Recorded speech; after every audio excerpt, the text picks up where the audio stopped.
Hello, Texans. I'm Susanna, and this is the Susanna Gibbs Show. I'm currently in Chicago. I'm on the edge of Chinatown. That noise in the background is the Chicago Marathon. I was lucky enough to see the leader go by earlier today. They made the new world record. Congratulations.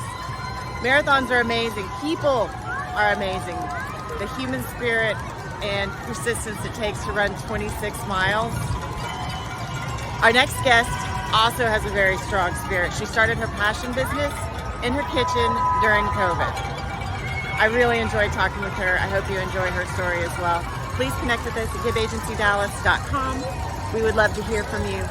We're going to end this podcast with our insurance story of the week because the insurance agency sponsors it. I'm here for a conference, which is why I get to see this amazing, amazing experience. And now, on with the show. On the podcast with me today is Jessica. She is the founder of Ezra Coffee, self-made CEO with an amazing story, and I can't wait to hear all of it. So thank you so much for being on the show. Hey, thank you so much for having me. I'm so excited to chit chat with you today. So before we get into the yummy coffee parts, Yeah. what you said, I was sanctioned stalking through your website, and I saw that you're a former educator and diversity and inclusion strategist. What does that mean?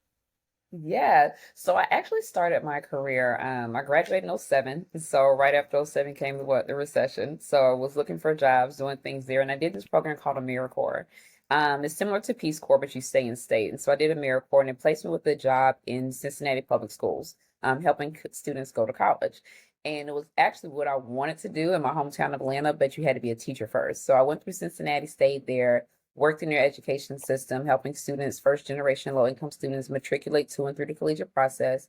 And then I jumped into higher ed. So then I worked at Ohio State University and then Purdue University as well, working with their diversity programming to recruit more diverse students and candidates to the school, university, faculty and students, and then more importantly, help them stay at the university from a retention perspective because we're having high attrition rates. So that was my background in that space. And then from there, I continued in my D&I journey and went to corporate. And so within the corporate sector, I was working at an automotive company and we're doing all of their diverse marketing, Now, multicultural footprints. was this still in Ohio? This is now in Toyota. So I move a lot. I'm on my sixth state and second country. So Oh my, I've been kind okay. of bumping around. So this is here in Texas. And so I was working there and doing a lot of amazing things there. And then the pandemic happened and I was wanting to try some different things and was looking for something. And I always had this love for coffee and making things in my house. And so had a lot of free time. So I was like, let me see what this can actually look like. Interesting. All right. Before we get to the coffee bits, so Yeah. you were in, I'm from Ohio. My family's from Ohio. What So, part? Cincinnati's had a big resurgence, but I don't think it wasn't happening when you were there, was it? Not at all. It was, it was No. on it was on the cusp. It was starting out, right? So it was Okay. starting and then I was actually heading out. So I left right when they were kind of like taking over. Maybe if I had saw some of that then, I probably would have stayed a little longer. But I left right before that all took over. Yeah, that makes sense. Now, Ohio has been racked with problems from um, oxytocin and the Hmm. whole drug Hmm. issue. And Yeah. um, were you there then? Did you see any of that, or did that predate you as well? No, actually, I was there, but I was in Indiana when it was really, really bad. And I was in Indiana actually at the time when they had the needle exchange program, which was something that Governor Mike Pence put in place for those who were Hmm. suffering from that because of the amount of overdoses and the amount of people who were really heavily invested in these drugs. And so it wasn't just oxycodone, but it was also those who were on heroin and all these other things too. Heroin, yeah. So it was really interesting and sad to see what seemed to be such great circumstances flip. It almost seemed like it happened overnight. And maybe it was there the entire time, but you just didn't see it as much.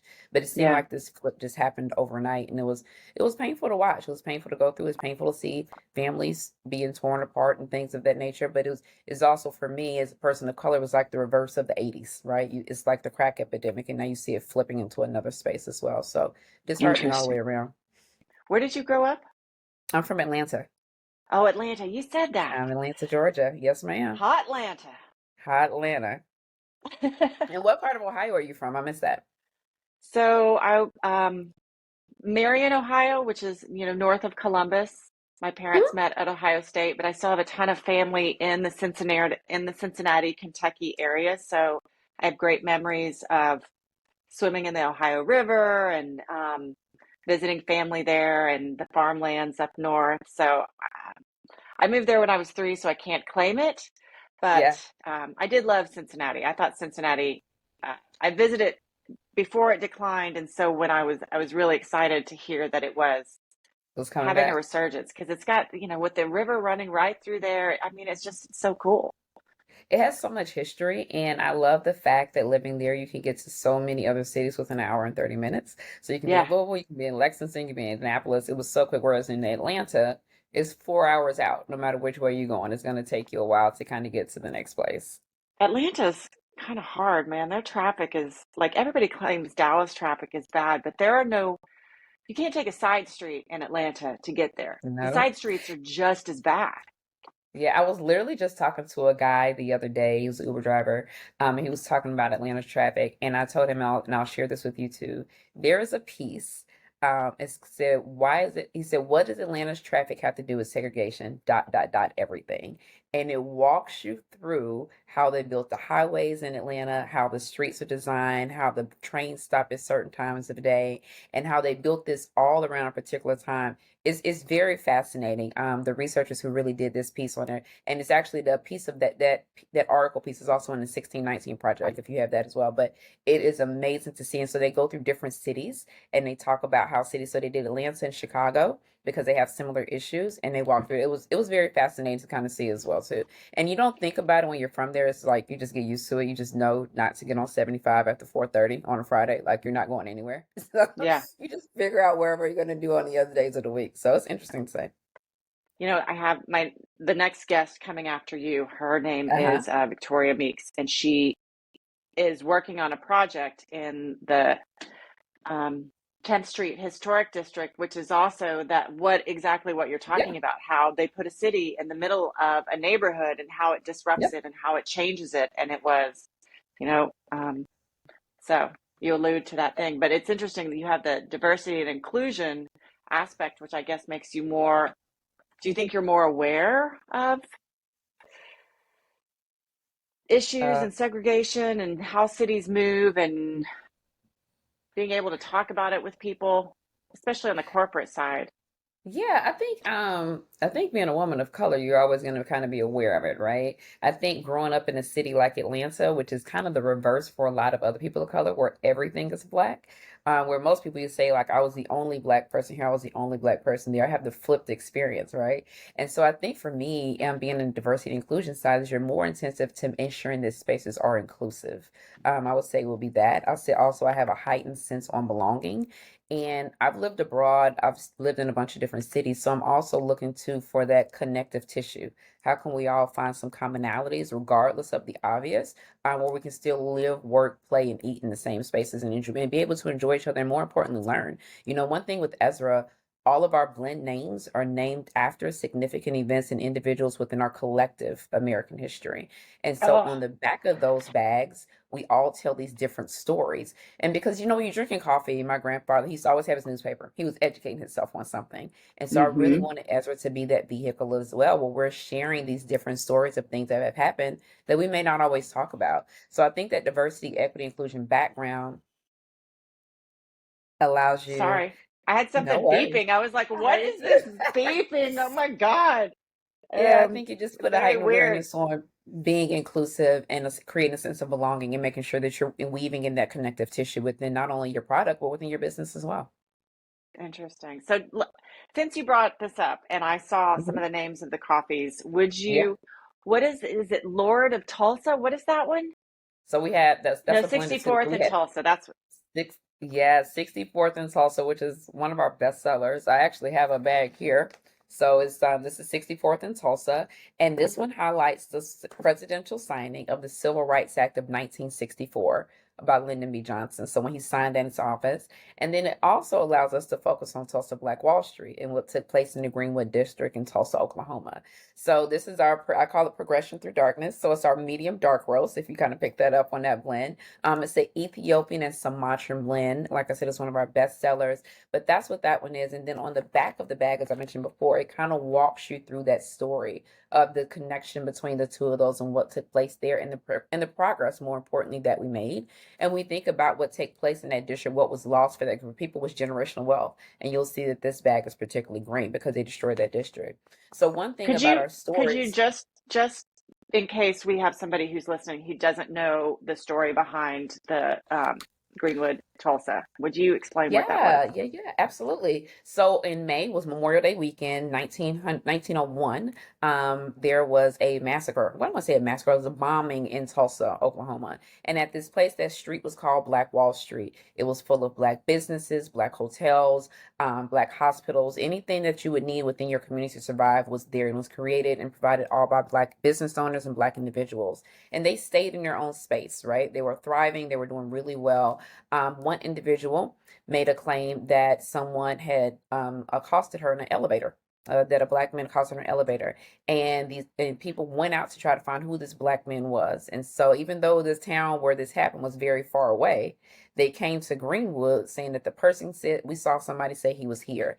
And in 3 days, they bombed all of these businesses. They tore down these people's houses. They ransacked this. So 17 restaurants, 3 hospitals, movie theaters, everything's banks were destroyed in a matter of 3 days. And all of these individuals were displaced. They lost all of their things and they had to literally try to start over in another town that was also segregated. So where they went Mm. from an unsegregated space, they had to go to a now segregated space. And even if you look at some of the stories, the women were saying, I was going to these places to work and I saw this woman tells it, she said, and this lady had on my clothes. She had on my furs because they were stolen these individuals' things when they went through and ransacked this town. And even after all of that, what's most interesting is people say, well, what happened to the individual? The guy that was supposed to did this wasn't even in the town, didn't do it, was proven not guilty, the whole thing. So all this started off of a lie, of rumor, that was founded to be untrue. What do And so you he was say went, to people go who, ahead. and we'll get back to the coffee names in a minute, but what do Mhm. you say to people when they're like, why would you put something negative on the front of your coffee? Like, why Oh my not just God, let this it go? Oh no, that's not negative at all. That's not negative. Because think about it. Had that not happened, when that was on the quest of how we got our civil rights, right? So we have the 64th and Tulsa Peace. We had to start somewhere. We had to start having that conversation somewhere because if we weren't, where would we be now? So I don't feel Mm. like it's negative at all. That's why I said it's progression through darkness. The progress is still the 60 for the Civil Rights Act that didn't just, it was led by white people, but it wasn't just focused on us. It said underrepresented people. So that's women Mm. as well. So no, I don't feel like it's negative at all. I think when you read it, I think when people read history, they look to see, I don't want to be reminded of this. But I think we also have to look at what happened and then what got us here. I don't feel like that's in a negative space either. I think and none of our stories on any of our blends are rooted in adversity or struggle or anything like that, right? So even the story that's on the back of this bag highlights the two things. We don't walk through what took place, what we just share with you on the Tulsa massacre. We leave that up to the reader for them to understand. We highlight it, we put the pieces in there, but our connective tissue, like we talked from an inclusion standpoint, shows the progression from this, the equality of this, and how these two were married together, and how we got to where we are now, where we're all sitting down in coffee shops equally together, drinking amazing coffee, telling great stories, meeting up with our girlfriends, meeting up with our LGBTQ friends. All of that came out the Civil Rights Act. Mm. I love that. I love that. What about, tell me about Lord Baldwin. What's that one about? Yes. So, as you can tell, I love history, but Lord Baldwin is named after Audre Lorde and James Baldwin, both writers, both activists, both LGBTQ, but both out to eradicate any of the isms. Their focus was, while they love America, they had no problem telling her about herself, but more importantly, they loved love, right? And we're talking about two individuals who were of color growing up in space, and many African Americans are rooted heavily in Christianity and spirituality, where they are not able to be their free self. They are not Mm. able to love who they want to love. They are not able to be able to show up authentically because of the judgment within those spaces. And so I love both of them because they were both out to eradicate all of the isms. And they were great writers, but more importantly, they contributed so much to our culture. So that blend, it's a Kenyan double A. It's the darkest blend that you can find of coffee. And we have that one. We feel like that one is for the woke, the activists, the writers, the ones who need to stay up all night because they're trying to push through the professors, the ones that are going to give it to you straight up, no chaser. And so that's why that's the particular strongest blend. And that one is orange as well, too. So I really wanted this brand to be inclusive. And within that, we highlight that community within those individuals as well, too. That's so fun. So let's, and all right, now we've gotten the names. I want to go back because Yeah. you started this in your kitchen, right? Yeah. Yeah, I During did. COVID? During COVID. I had a lot of free time on my hands, Susanna. It was during Everybody had COVID. all the free time on their hands. Yeah, You I know was how, just like, like so what's many going on? amazing ideas Hmm. came out of COVID because people had to sit there and think about stuff. But I'm so Yeah. fascinated. So walk us, how do you roast coffee beans in your kitchen? Does it Yeah. smell amazing or terrible? It can go either way. It can go either way. I'm gonna tell you that right now, because when you're burning them up, it's definitely gonna go to the opposite way of it smelling terrible. So, I really wanted to get. I love coffee. Started drinking with my grandfather back in Arkansas. So that's where my grandparents are from. But my sister has a lot of food allergies. So, and more importantly, she's lactose intolerant. So she can't do any milk-based stuff with her. Oh, you too. So she Me too. couldn't do any milk-based stuff with her creamers. And she doesn't she also has a soy and a nut allergy. So there's no soy milk, Oh no almond milk, no, no, she can't do any of that. that's And how then I live.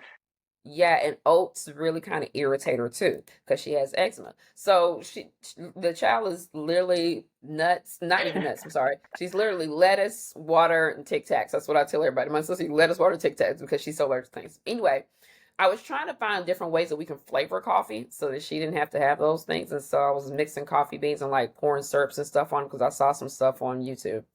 And I saw this one guy, he was doing a roasting his with a cast iron skillet. So remember the pandemic, nothing's coming on time. Shipments are delayed. So me trying to order a coffee spinner during it's not coming like when I thought it would. So I did have a cast iron skillet and I had some green beans from when I was traveling. So I started mixing them there and I was like, let me see what this tastes like, and had an espresso machine so I could grind the beans down afterwards. And it wasn't half bad.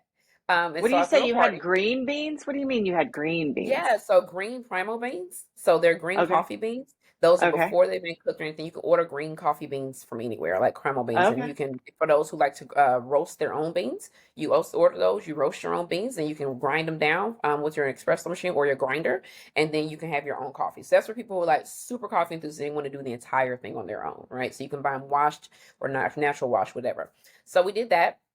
I had a party, and I set it out, and I was like, "Hey, you guys, I'm starting a coffee brand." No, I sat on the counter and I told people to try it. Now, this coffee, I had put a little cognac in there because what's a party without alcohol? And so I was telling people, try. My friend was like, "This is really good. You should try it." And I was like, "I didn't ask you to speak businesses into my life. Just drink the coffee, get your drink, and go about your business." She was like, "No, it's really good." And so I was like, "Well, let me see." And so I tried again. So I found a roaster. I'm looking online, like if there's some roasters here. And I found a few, and then I had to go narrow down. One guy said, "I really like what you're doing. And I want to work with you." I said, "I want to work with you too." He was faith-based, small, whatever. Because when you're roasting in your house, it's not going to be consistent, one. Mm. And two, it's not going Hmm. to be sustainable. When people order something, they want a great product all the time. And at this time, Susanna, I'm burning up some. These are working out good. These aren't too, it's not consistent. So I went with him and we sat down and we came up with some recipes. I mailed them out. I did a post on Facebook. Who enjoys coffee? If you do, put your name in the comments. And then from there, I had people and I said, send me your address. And so I mailed them the samples that we came up with. We came up with five. We came with five samples. I mailed them to them and I sent them a Google survey. Rank which ones you like, what you don't like, whatever, whatever. And that's how we narrowed down our blends. And surprisingly, I actually sent out a whiskey blend because I like whiskey. And I was so excited about it. It got the least amount of reviews. And so then that's what I was that, but that taught me something really early in business. You're not selling what you like, you're selling what your Mhm. consumer likes, right? And so had I put that out without that research, it would have flopped and I would have wasted a lot of money. So we came back and that's when I did a cognac blend. Remember I said I had that at the party. So I tried, I Yes, said, let's see yes. what people like about this one. And it hit. And so then we went through and we found the story about Hennessy and Black people and Josephine Baker and Eugene Bullard, and we wrapped that in, and that's how we got that Le Grand Duck 1928 blend. Oh, that's fun. Mm-hmm. So you started this business, so COVID was 20. 2020. Yeah, When did seems long you ago. get with your roaster to make it more And consistent? yeah, that was in 2020 as well. So we met Okay. up in 2020, got with him, finalized the blends we wanted. Me and my line sister's husband worked on design. So these bags, we designed all of these ourselves.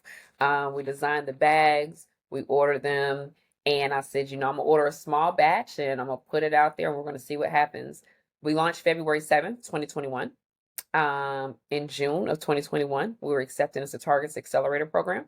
And then October and August of 2022, we were on Target.com. We went live on Target.com. In October of 2022, we launched in HEB. So we scaled very fast. So from the kitchen to retail shelf in 16 months.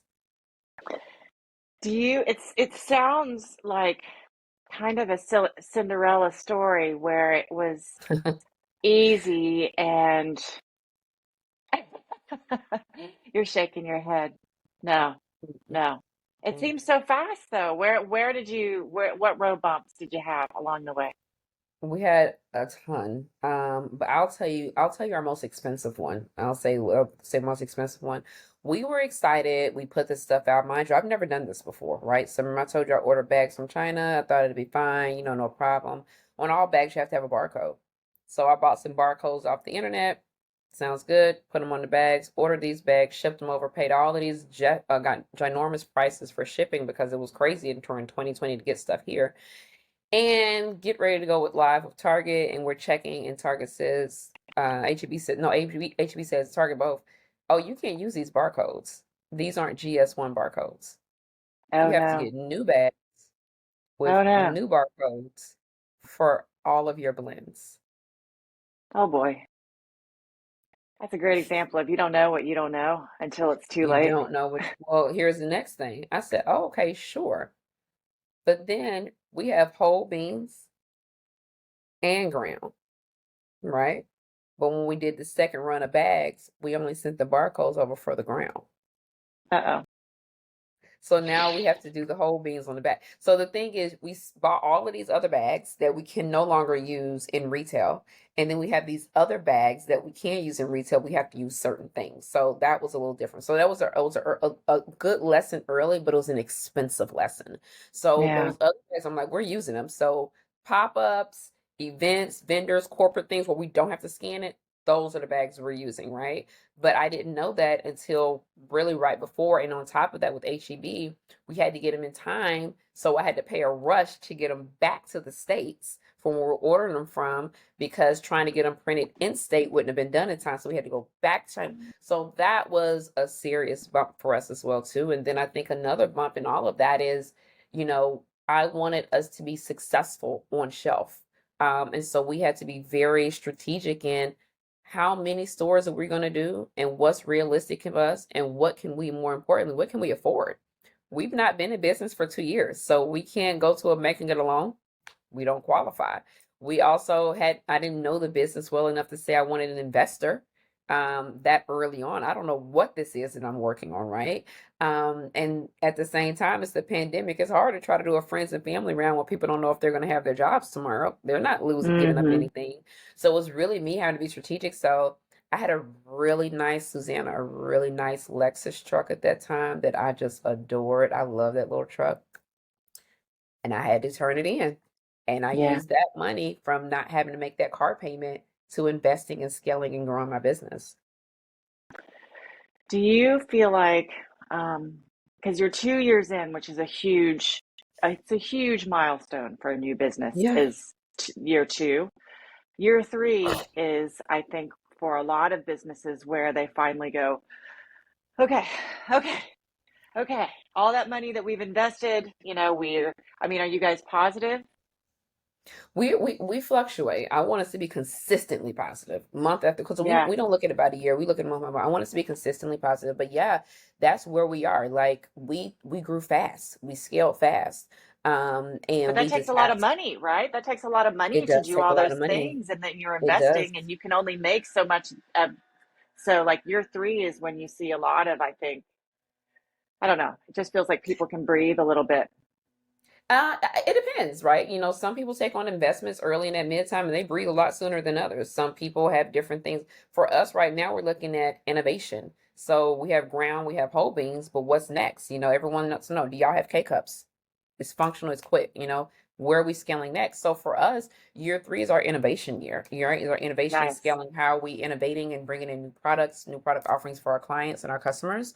And then more importantly, too, how can we continue to scale our team? How good are you at your work-life balance? Terrible, terrible. But Terrible. guess what? I am on day 3 of getting my life together. So I said October, I'm getting my life together. So I'm on day 3 of being out the bed by a certain time, meditating for 10 minutes, writing my intentions down for the day. I've been putting my phone across the room so that when I wake up, the first thing I'm not doing is rolling over and looking at this phone and allowing my mind to be consumed with whatever's going on in the world. The doom So I'm scroll. starting. And more importantly, spending more time in my devotion, in my prayer. When you wake up putting out fires, you never really got a chance to set the energy for your day or set the tone for what you wanted to focus on that day. So that's what I'm doing. Good for So I'm on day you. 3. So we'll see how this keeps going. Well, I think that is another challenge of being a business owner is making time for yourself. But Yeah, it's like having kids. If you don't make time for yourself, you're not going to be as in good of a place for your kid or your business or your life or yourself. So good for yeah, you for making time for you. yeah. I saw a lady who was talking about it the other day, and she says, she has a multi-million-dollar business. She said, but you can't pour from an empty cup. Your team can't receive anything if you're empty. Your family can't receive. So you have to spend time recharging, refocusing, and renewing and repurposing your own things. So that's what I'm trying to focus on in this fourth quarter. That's awesome. Was there anything else that you want to talk about that we haven't touched on today? Sure, absolutely. So Ezra actually means he who helps in Hebrew.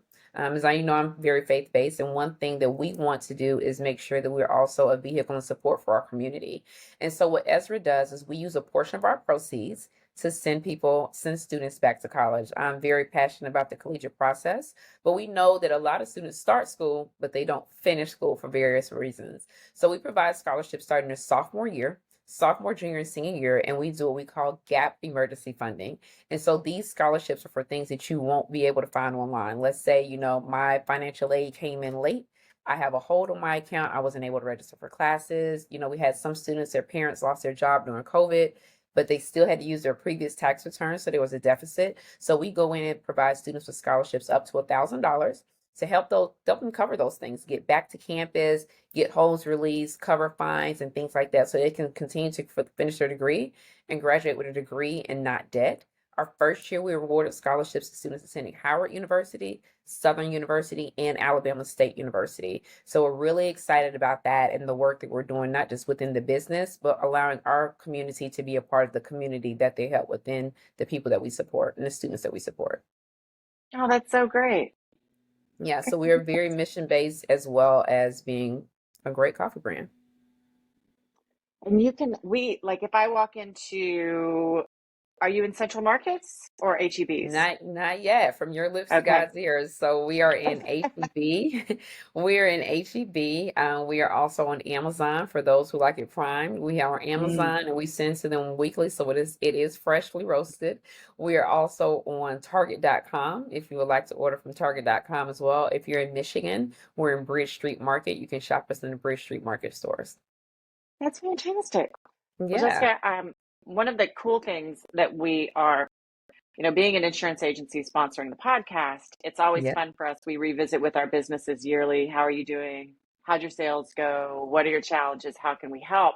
So, and we want to do that on our podcast too and continue to have people back. So I'm Yeah, excited to see absolutely. what all you do in the next year and how you grow. And um, I like your stories. I like your coffee names and how you incorporate history. So I wish you all the best. Thank And you. fingers Thank crossed you. your 3 days continues on through the Listen, rest of the year. that will happen. This is a big season for us too. So I'll gently plug our Candy Yams blend, which Mm. is, oh yes, it is for the culture. It's amazing. If you like pumpkin, we all for it. But if you like yams, this is definitely a blend that you want to try. And so that blend is also in HEB as well. We'll be running some promos coming up in a few months. Do you sell on your website too, or are you mostly on? Absolutely, Okay, so absolutely. people can go So to your website too. EzraCoffeeCo.com is our website, and you can find us on all social. You can even order right from Facebook. So we're everywhere. Everywhere your phone is, we are there as well. Awesome. Well, thank you, Jessica. Thank you so much for being with us today. I appreciate All that. right. Take the time and told us your story. No worries. Thank you and have a great day. All right. Bye bye. So, oh, she just jumped. Our insurance tip of the week. We don't really have one. I'm so moved by being here. Whatever marathon you are running in your life, keep going. I hope you've got somebody there to cheer you on. We here at the Give Agency are always ready to be your cheerleaders. Thanks so much for being here.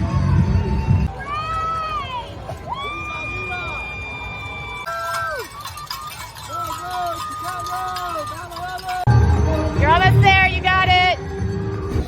I just saw a chicken go by.